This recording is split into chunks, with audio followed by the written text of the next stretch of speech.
Dans le monde entier, de nouvelles générations de robots déferlent dans les usines. Avec 127 robots pour 10 000 salariés, l'industrie française se situe seulement en milieu de tableau.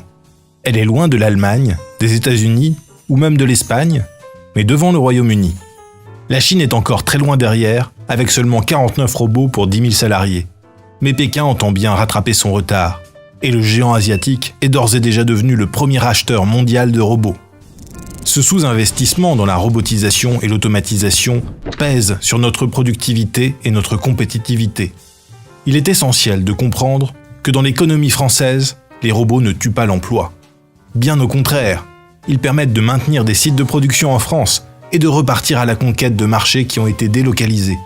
Si des usines entièrement automatisées existent à la façon de celles d'Elon Musk et de ses Tesla, elles impliquent de déployer des investissements très importants pour les faire sortir de terre. Et elles sont loin d'être une solution idéale, car elles manquent de flexibilité. Pour l'immense majorité des entreprises françaises, c'est un autre modèle d'automatisation qui doit être envisagé. Ici, le pari gagnant n'est pas de miser sur le remplacement, mais sur la collaboration.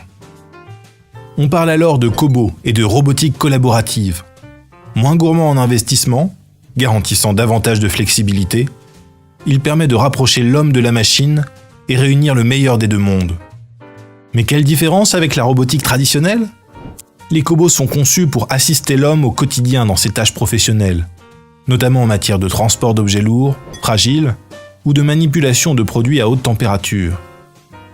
Là où des chaînes de production entièrement automatisées sont séparées du reste de l'atelier par des cages protégeant les opérateurs des mouvements à haute cadence, les cobots sont équipés de capteurs qui détectent la présence humaine.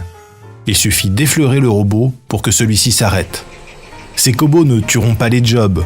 En revanche, ils vont les changer. Et la cohabitation entre les hommes et les machines ne fait que commencer.